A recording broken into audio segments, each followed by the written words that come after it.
C'est vrai que aussi bien dans notre marketing que dans notre sales, on est toujours en train de penser à comment on peut apporter de la valeur. Pour moi, nos événements sont notre meilleur marketing. C'est la preuve par l'expérience, c'est quand les gens vivent vraiment dans un dîner, dans un événement chez nous, qu'ils puissent vraiment vivre cette expérience Squared, qu'ils se rendent compte vraiment de « ok, ça se passe comme ça chez Squared ». L'impact de nos membres, finalement, je pense que c'est notre meilleure communication, c'est notre meilleur marketing. Et on n'est absolument pas dans ce truc de je veux vendre pour vendre, ni dans cette démarche de je suis pressé de vendre. Bienvenue dans ce nouvel épisode de Structure, le podcast qui libère l'entrepreneur tout en décuplant le potentiel de croissance de son entreprise. Je suis Romain Collignon, le fondateur de Squared, et ce que je vous propose dans ce podcast, c'est de prendre part à une conversation. Une conversation où on est entre nous, avec mon équipe ou avec des invités triés sur le volet, pour vous partager toutes nos coulisses et où évidemment la structure, au service de la liberté et de la croissance de l'entrepreneur, ne sera jamais très loin. Alors, la conversation du jour, c'est la réponse à l'une de vos questions. Venez d'ailleurs me les poser sur Instagram ou sur LinkedIn, j'adore vous lire et j'adore vous répondre. Et en plus, ça me donne un très bon prétexte pour vous offrir des épisodes comme celui que vous vous apprêtez à écouter. Allez, c'est parti! On se retrouve aujourd'hui sur Structure pour une nouvelle série d'épisodes et pour ce faire, je suis en excellente compagnie puisque je me trouve avec Géraldine Tual et Flore Léveillé. Salut Flore, salut Géraldine. Hello! Hello! Alors Flore, Géraldine, vous êtes certainement les deux collaboratrices avec qui je passe le plus de temps chez Squared parce que vous balayez à vous deux un large spectre de responsabilités, que ce soit la communication, le marketing, le développement commercial et aussi le bien-être des membres de nos masterminds. Et à vrai dire, j'étais impatient de pouvoir enregistrer cette série avec vous, comme j'ai pu le faire avec les coachs dans des précédentes séries. Ça fait déjà quelques mois que je vous en ai parlé. Parce que vous êtes actrice justement de cette approche marketing et commerciale qui est, je trouve, assez singulière, voire peut-être même unique chez Squared. Et on va avoir l'occasion d'en parler. Et puis aussi, si je suis aussi content de faire ce podcast avec vous, c'est que vous êtes quand même, c'est important de le souligner, le premier point de contact avec nos futurs membres. C'est-à-dire que là, quand on décide de rejoindre l'un de nos masterminds, on a la chance de vous avoir au bout du fil. Et je pense que c'était le moment quand même de faire les présentations. Surtout que, et oui ça tombe bien, c'est que je vais en parler comme ça d'entrée de jeu, je vais faire l'annonce, c'est qu'on ouvre du 8 au 14 juillet les candidatures pour rejoindre nos masterminds.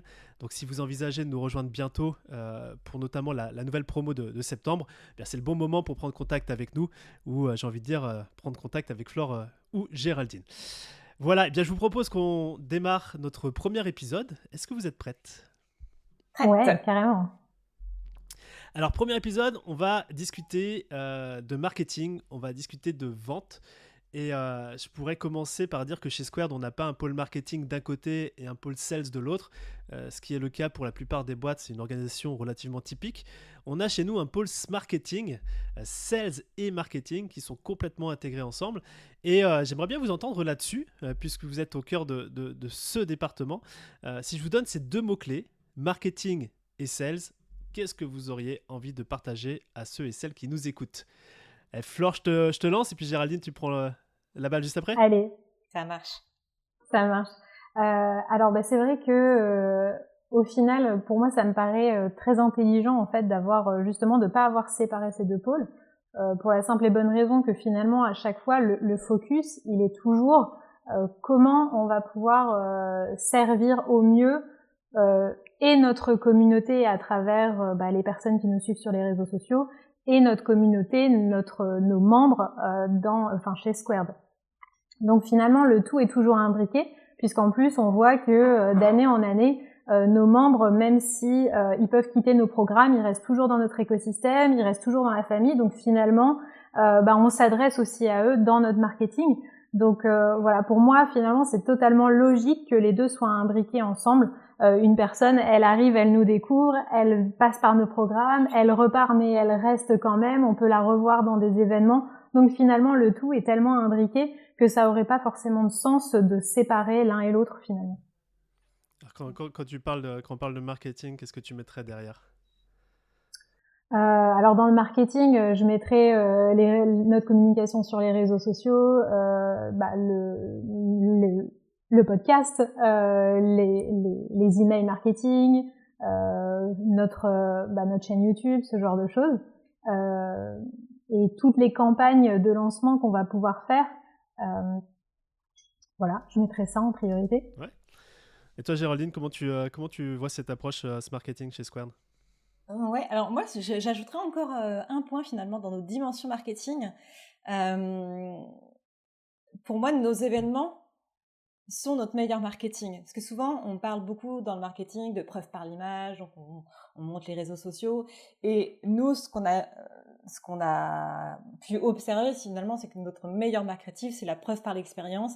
C'est quand les gens vivent vraiment dans un dîner, dans un événement chez nous, dans le Mastermind Tour, comme on a pu faire en février, qui puissent vraiment vivre cette expérience Squared, qui se rend compte vraiment de « Ok, ça se passe comme ça chez Squared ». Ouais, totalement. Et c'est vrai que d'ailleurs, dans nos événements, souvent, on a des membres de nos programmes et des personnes qui nous connaissent de près ou de loin, etc. Et donc, finalement, c'est en même temps un événement, par exemple, un dîner, c'est en même temps un événement marketing et en même temps un event de vente. Donc, là encore, le tout est interconnecté. Exactement. Parce que c'est vrai que quand on parle des différentes étapes de marketing, il y a toujours le côté know, like and trust. Et finalement, comme dans ces événements, on a des personnes qui nous découvrent pour la première fois quand on est dans cette première partie de notoriété. Et à l'opposé, à l'extrémité de la chaîne, on a des personnes qui nous ont déjà vus plusieurs fois, on a eu des échanges. Et c'est souvent le moment où tout bascule, mais dans le sens positif du terme. Ils se disent, ok, là c'est sûr, maintenant je suis vraiment convaincue, j'ai échangé avec l'équipe, j'ai échangé avec les autres membres. Et clairement, c'est là que je veux aller et nulle part ailleurs. J'aime bien que tu utilises la notion d'échange, parce que je crois que c'est peut-être le fil rouge de notre approche marketing et commerciale, c'est la conversation. Puisque la conversation, elle commence généralement sur les réseaux sociaux, quand on nous découvre sur un smartphone, quand on nous découvre derrière un ordinateur. Et cette conversation, elle évolue, elle se déroule après en présentiel, comme dans des dîners, comme tu as pu le mentionner, Géraldine. Et puis après, elle arrive dans une approche qui est OK, quand je veux rejoindre un mastermind, c'est toujours une conversation. D'ailleurs, cette conversation, elle a lieu avec vous. Et au final, c'est un petit peu le fil rouge. Si en intro, j'ai souhaité mentionner peut-être le caractère unique chez Square de cette approche marketing, c'est qu'on a un positionnement qui est premium. On a un positionnement où on sélectionne les membres, dans le sens où tout le monde ne participe pas ou ne peut pas participer à nos masterminds. C'est par rapport aux enjeux des membres, c'est par rapport à leurs valeurs. Dans une industrie qui est celle de l'infoprenariat, où est prôné le direct marketing, où est prôné l'acquisition publicitaire, l'acquisition de leads, de la vente avec de la scarcity, avec tout un tas de choses. Et avec le recul, si on fait même un épisode là-dessus, c'est qu'on a mis du temps, je pense, chez Square à trouver nos marques et à vraiment comprendre qu'on avait dans notre marketing plus une approche de communication, de brand, comme pouvait être une marque un peu classique et non pas de direct marketing. Et je me souviens avoir quasiment tout testé, hein, les VSL, les webinaires, etc., qui nous demandaient beaucoup de ressources pour peu de résultats, parce qu'au final, comme vous l'avez souligné, c'est à la fois dans la conversation et dans le fait de vivre des événements avec nous qu'on commence à décider, tiens, ça pourrait être intéressant pour moi de rejoindre Squared. Ouais, totalement. Et j'avais envie justement de mettre l'accent sur l'impact de nos membres. Finalement, je pense que c'est notre meilleure communication, c'est notre meilleur marketing. Et d'ailleurs, comme tu l'as souligné, en fait, c'est hyper rare les entreprises. Moi, quand je suis arrivée chez Squared, de voir qu'on faisait quasiment pas de publicité. Enfin, c'est rarissime qu'on en fasse. Et que en fait, finalement, je trouve qu'à ce niveau-là, on a vraiment craqué le code, quoi, parce que tout est tourné autour du lien qu'on construit finalement, aussi bien avec nos leads qu'avec nos membres. D'ailleurs, la preuve en est que il y a des membres que tu connais depuis plus de 10 ans, vous envoyez encore des WhatsApp, donc c'est que vraiment ce lien il se nourrit avec les années. Et c'est vrai que aussi bien dans notre marketing que dans notre sales, on est toujours en train de penser à comment on peut apporter de la valeur. Et on n'est absolument pas dans ce truc de je veux vendre pour vendre, ni dans cette démarche de je suis pressée de vendre. On n'est pas du tout là-dessus. Enfin, je sais que moi et Géraldine, on est toutes les deux hyper alignées par rapport à ça. Même quand on fait un call de closing, on n'est pas du tout dans cette démarche-là, quoi.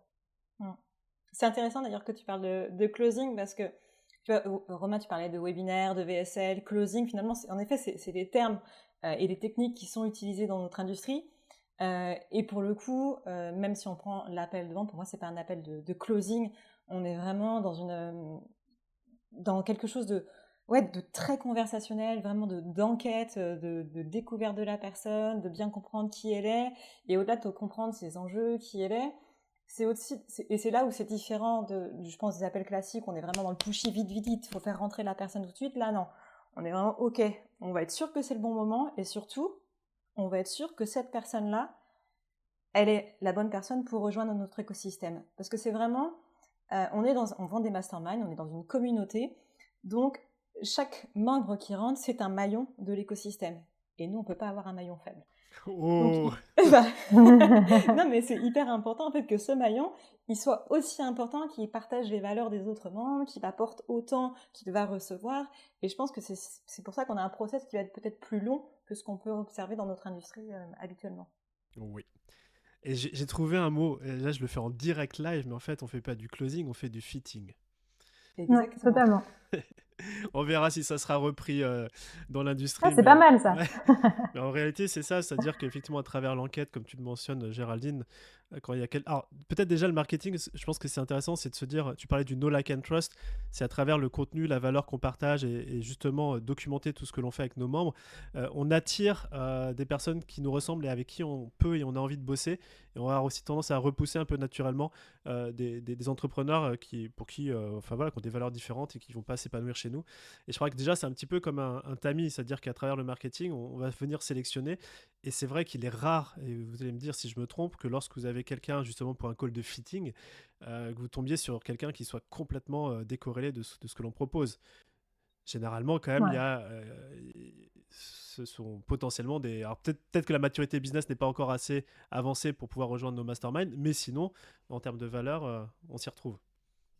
Ouais, totalement. C'est très très rare. C'est peut-être un call sur une année où vraiment il y a une personne où on se dit non mais qu'est-ce qui s'est passé, mais c'est vrai qu'en général les personnes enfin je parle pour moi et tu me confirmeras Flore, mais moi les personnes que j'ai au bout du fil, si ça se fait pas tout de suite, je sais que peut-être dans 6 mois, dans 1 an, dans 2 ans ça marchera, et quand ça passe pas, c'est que c'est pas le bon moment, soit que la personne est trop débutante, soit qu'il y a déjà des engagements, des voyages, des choses comme ça, mais on sait que déjà en termes de valeur il y a un match qui est là. Ouais, totalement. Bah, c'est vrai qu'on a un process aussi tellement proche des gens, dans le sens où avant même qu'ils prennent leur call de fitting, du coup, on discute avec eux en amont. C'est quand même assez rare que des gens bookent un call comme ça sans avoir vécu quoi que ce soit avant avec nous. Généralement, soit ils sont venus à un event, soit on a discuté avec eux sur les réseaux. Enfin, il y a quand même toujours eu quelque chose. Et donc, de toute façon, la première sélection entre guillemets, elle se fait déjà dans cette première discussion. Donc, en fait, la personne le sent tout de suite si elle est au bon endroit ou pas. Nous aussi, on le sent. Et donc, déjà de là, en fait, il y a un premier tri qui se fait. Et donc, finalement, c'est sûr que au moment où on arrive au call de fitting, globalement, ça fit déjà, quoi. Et puis c'est vrai qu'on a la chance d'avoir un excellent bouche à oreille aussi, donc il y a beaucoup de personnes qui nous contactent, qui connaissent déjà des membres. Et comme on dit un peu, les amis de nos amis sont nos amis, donc forcément il y a déjà ce fit qui est là dès le départ. Il y a un point que vous avez mentionné toutes les deux, c'est le fait qu'on ne soit pas pressé dans le processus commercial ou dans le processus de fitting. Et je pense que c'est aussi important de le mentionner, c'est qu'on a un produit qui est premium, pour certains plusieurs dizaines de milliers d'euros, et que c'est pas un achat compulsif ou impulsif, c'est un choix qui est mûrement réfléchi, sur lequel on peut mettre des mois, voire même des années, on l'a vu, avant de se dire tiens, ok, c'est le bon moment.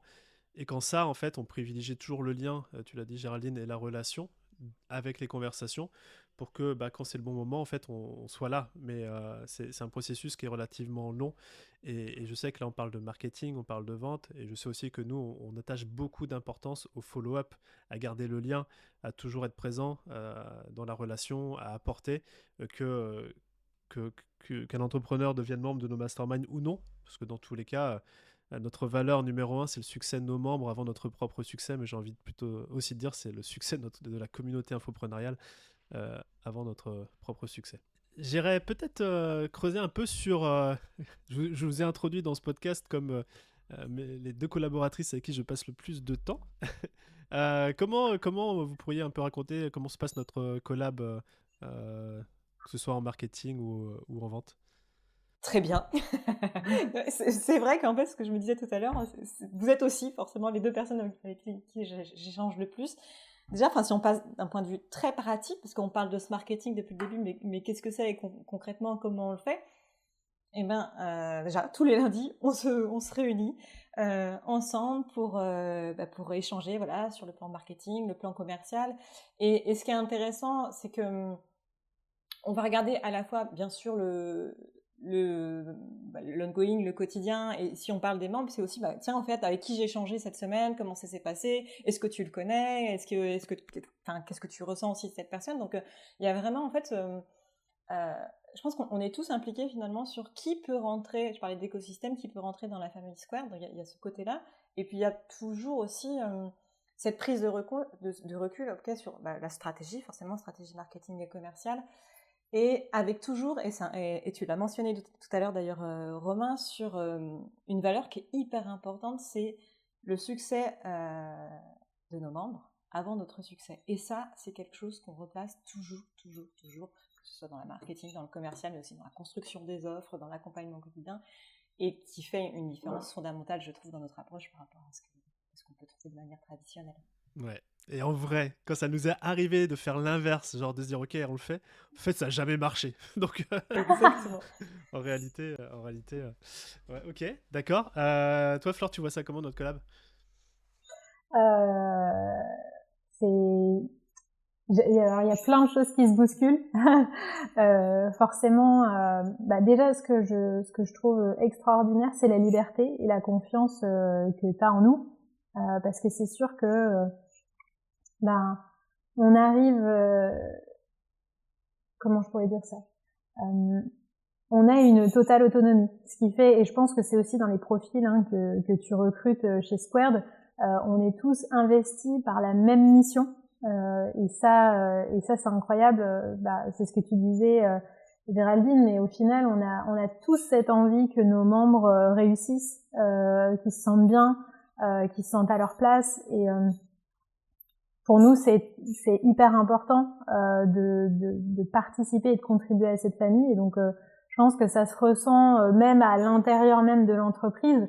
Combien de fois ça nous est arrivé qu'il y en ait un qui sont en galère et que les autres viennent l'aider, et voilà. Et en fait, je veux dire, la famille, elle est au-delà des membres, elle est aussi à l'intérieur même de l'équipe. On est toujours hyper soudés. Et il y a autre chose que j'avais envie de partager aussi, c'est, je pense que pour moi, t'es un super leader, Romain, parce que t'es toujours en train de valoriser les membres, mais aussi en train de valoriser la team. Je sais que t'as toujours un petit mot dès qu'il y a un truc, que t'as apprécié dans notre travail, ou tu vas nous le dire, et puis ça fait du bien aussi, parce que c'est facile des fois de l'oublier, et donc au contraire. Pour ça, moi, je me sens hyper chanceuse de bosser chez Square, clairement. Écoute, je prends. J'avoue que je mets de l'intention. Je sais pas si vous avez déjà partagé ça, mais c'était dans un livre de couple que j'avais lu ça. Je crois que c'est les ouvrages de John Gottman qui explique que dans un couple, il faut une remarque négative. Il faut 5 remarques positives pour le compenser. Donc je sais que quand il y a un truc qui est bien, j'augmente mon capital le jour où j'ai quelque chose à dire qui est aussi important. Je caricature, mais en vrai, je pense qu'effectivement, quand on est leader ou qu'on est à la tête d'une boîte, c'est vraiment important de valoriser. Et autant je le fais, autant même dans l'équipe, on le fait tous. On a même un canal sur Slack qui s'appelle Crushing, c'est ça. Sur lequel, dès qu'il y a un des membres de l'équipe qui a fait un truc vraiment cool, on n'hésite pas à le mentionner. Et peut-être opérationnellement parlant, c'est toi, Gerline, qui mentionnait nos meetings du lundi. Donc, on a notre meeting, on a 2 heures de meetings marketing. On a généralement 1 heure où on va balayer tous les sujets marketing. Et puis après, on a le sales, où on va revoir le pipe, les différentes actions, etc. Avec une petite pause de 5 minutes toujours, avant d'enchaîner les deux, parce que généralement, on est bien explosé après ces 2 heures. Mais ouais, c'est un moment aussi privilégié où on connecte ensemble sur ces sujets-là. Et je pense que ce qui est important, c'est qu'effectivement, on pourrait avoir dans d'autres entreprises un pôle marketing où le sales ne voit pas ce qui se fait en marketing, et aussi d'avoir un pôle sales où en fait le marketing ne sait pas si les actions en fait ont vraiment un impact sales, et le fait d'être présent aux deux, d'avoir un seul rendez-vous qui est séparé en deux quand même, bah, ça permet justement d'avoir l'image globale. Et en plus, comme vous avez la casquette aussi du bien-être des membres du mastermind, en fait il y a des remontées qui, qui, qui ont lieu au sein même de nos masterminds, qui viennent alimenter le marketing, et c'est un cercle qui je trouve est hyper vertueux. Ouais, totalement. Bah, en plus de ça, c'est vrai que même quand il se passe des grosses choses au niveau des sales, ça vient aussi alimenter notre marketing. Donc, c'est hyper important qu'ils soient au courant. Mm. Oui, peut-être d'un point de vue un peu stratégique, en tout cas, c'est notre façon de fonctionner, puisqu'on a vu que le marketing direct n'était pas le plus efficace chez nous, même si la plupart de nos membres ont intérêt à utiliser cette stratégie-là.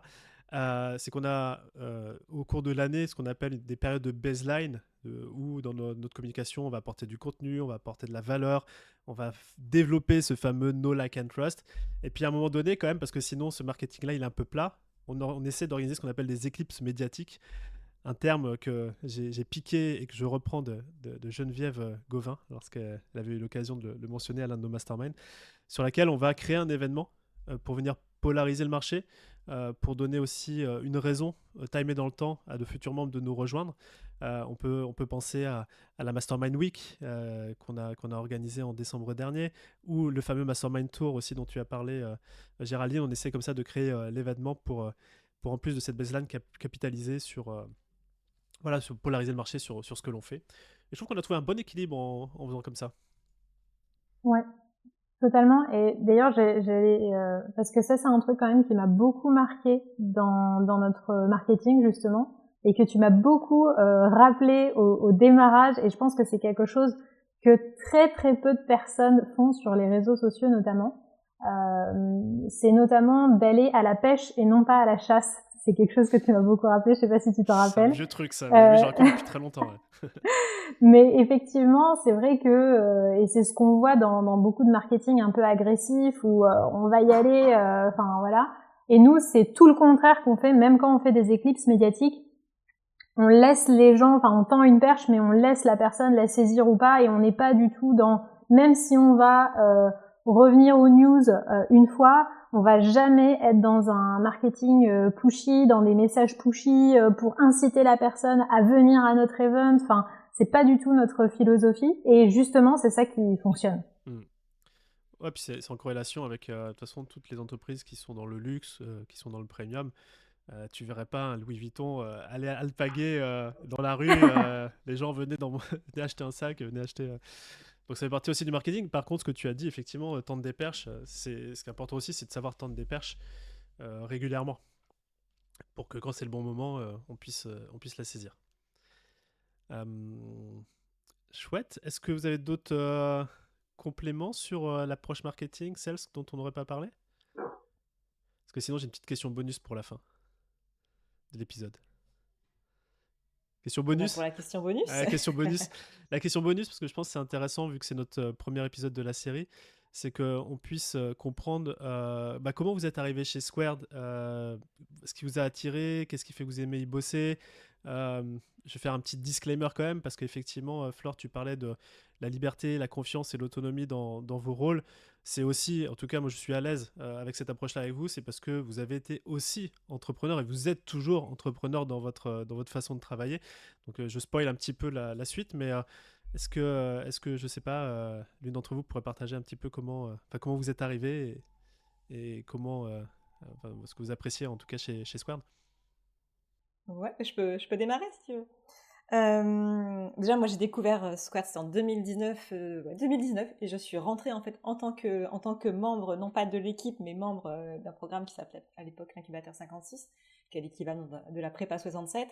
Et j'avais eu j'étais rentrée par bouche à oreille, le fameux, et j'avais vraiment eu un coup de cœur pour l'accompagnement, pour l'équipe, enfin pour la communauté. Et quand j'en suis sortie à l'époque, c'est parce que j'étais en repositionnement. En fait, je voulais changer de cible, d'offre. Et donc voilà, c'est pour ça, sinon j'aurais continué. Et en fait, il s'avérait qu'en 2022, je ne sais pas si tu es au courant d'ailleurs, Romain, je suivais la newsletter, je regardais, et puis je vois, voilà, nous cherchons quelqu'un. Et à l'époque, j'ai regardé, j'étais pas du tout dans une optique de recherche, je m'étais dit, bah tiens, quand j'aurais bien relancé mon activité, quel type de profil finalement je pourrais recruter? Qu'est-ce qu'ils font chez Squared? Enfin, à l'époque, c'était pas Squared d'ailleurs. Et ça me donne une idée. Et en fait, quand j'ai lu l'offre, je me suis dit, mais c'est moi. C'est moi, je veux faire ça. C'était la description de qui je suis, c'était les valeurs, c'était retrouver l'équipe. Et c'est comme ça que j'ai postulé. Et puis finalement, mon activité de coaching, elle est partie à la trappe. Et maintenant, c'est 100% full Squared. Et voilà, le coup de cœur s'est confirmé jusqu'au bout. Ça, c'est peut-être merci Géraldine de ton partage, et c'est peut-être un enseignement qu'on peut partager sur le podcast, et ça fera une très belle transition avec aussi toi, Flore, ton parcours. C'est que vous avez été toutes les deux membres des Masterminds. Et en fait, avec ça, vu que notre marketing et nos programmes reflètent aussi les valeurs de Squared, quand on recrute quelqu'un, quand on s'entoure de collaborateurs, le fit de valeurs, c'est la première chose à regarder. Donc c'est vrai que le fait d'avoir aussi baigné dans l'écosystème Squared en tant que membre avant, c'est déjà, en tout cas pour moi, c'est déjà un gage de succès enfin, ça augmente les probabilités de succès de manière drastique. Donc voilà, c'est juste pour un petit conseil pour ceux qui nous écoutent. Toi, Flore, de ton côté? Ouais. Alors, je vais essayer de faire court. Alors moi, je suis très très nulle au niveau des dates, mais effectivement, donc j'ai rejoint Squared, donc je crois aussi en 2019 puisqu'on était même année. Ouais. Donc j'ai fait l'incubateur 56 également.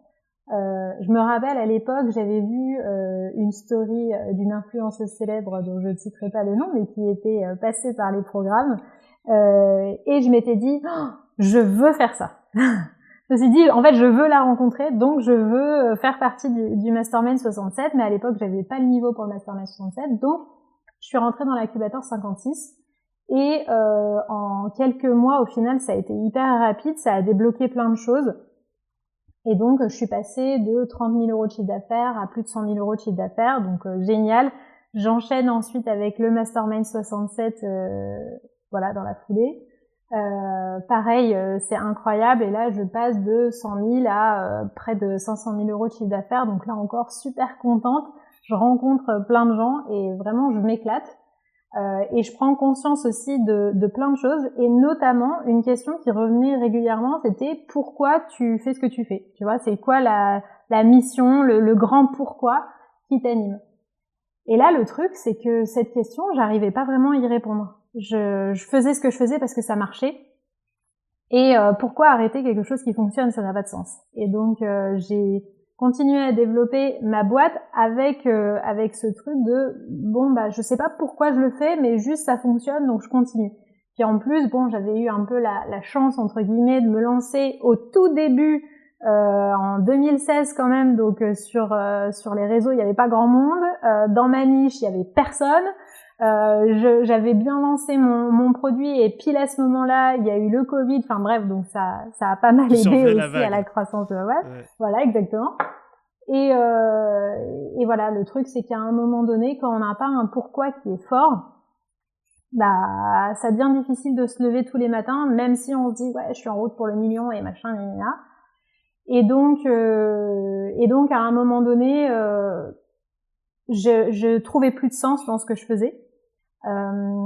Et donc il m'a fallu quand même 2 ans pour arrêter ma boîte. Je me rappelle qu'à l'époque on avait déjà eu des conversations à la fin du mastermind, parce que déjà à l'époque en fait j'étais clairement tombée amoureuse de Squared, et je me disais mais en fait ça a du sens pour moi, réunir des entrepreneurs, échanger, grandir ensemble, s'inspirer, enfin permettre aux entrepreneurs de sortir de cette solitude dans laquelle moi je suis tellement enfermée, ça me parle totalement et j'ai envie de contribuer à ça. Et à un moment donné, je me suis dit mais pourquoi je vais essayer de développer un truc de mon côté alors que cette mission-là, c'est ça qui me parle et j'ai envie de contribuer à ça. Et si finalement je mettais un peu mon ego de côté et que je mettais mes compétences au service d'une mission qui a du sens pour moi. Et c'est comme ça que finalement je me suis retrouvée en octobre dernier du coup à venir collaborer avec vous. Voilà. Donc voilà le message et nous on en est ravis que Flore et Géraldine vous ayez rejoint l'équipe Square parce que ça apportait énormément de valeur et je ne saurais, moi franchement ce côté liberté, confiance et autonomie, je pense que c'est possible parce que vous avez pu et aussi vous mettre dans la peau d'une chef d'entreprise à piloter toutes ces choses-là et je sais que ouais, c'est je sais pas si c'est un luxe, mais dans tous les cas, c'est pour nos business actuellement où on travaille en asynchrone, on travaille aussi en remote, on n'est pas tous ensemble. Il y a une motivation intrinsèque d'atteindre les résultats, d'atteindre les objectifs trimestriels qu'on se fixe, les objectifs commerciaux aussi, qui n'est possible que par cette expérience entrepreneuriale. Ça, c'est mon avis. Ouais, totalement. Ok. Bah, je crois que pour un premier épisode, il a été très riche. Et puis surtout, on a eu l'occasion de mieux vous connaître. Donc nous, on est parti pour une série d'épisodes là. Avant de terminer ce premier, je voudrais vous faire un petit topo actu. La semaine prochaine, on va accueillir notre prochaine rencontre du Mastermind 67 qui aura lieu dans le château de Dolomieu en Isère. J'ai vu les photos, c'est plutôt pas mal. En tout cas, la piscine, elle est très belle. J'ai hâte surtout que voilà, cette rencontre de juillet, elle a toujours un petit côté festif. C'est l'été et on aime bien pendant cette rencontre-là allier le travail mais aussi le plaisir. Et puis comme à chaque rencontre, on va discuter comme dans ce podcast de marketing, de visibilité, de sales, d'équipe.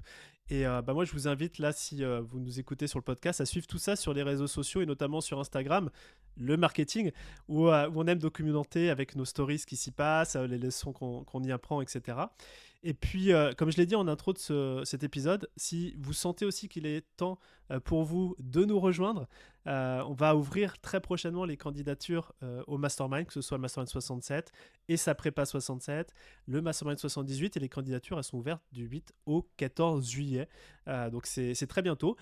Pour candidater, c'est simple, il suffit d'aller sur notre site squared.eu et prendre rendez-vous. Alors soit ça sera avec Géraldine, soit ça sera avec Flore qui se feront un plaisir de vous écouter, de voir s'il y a fit, vous écouter sur vos enjeux et de vous conseiller du mieux possible.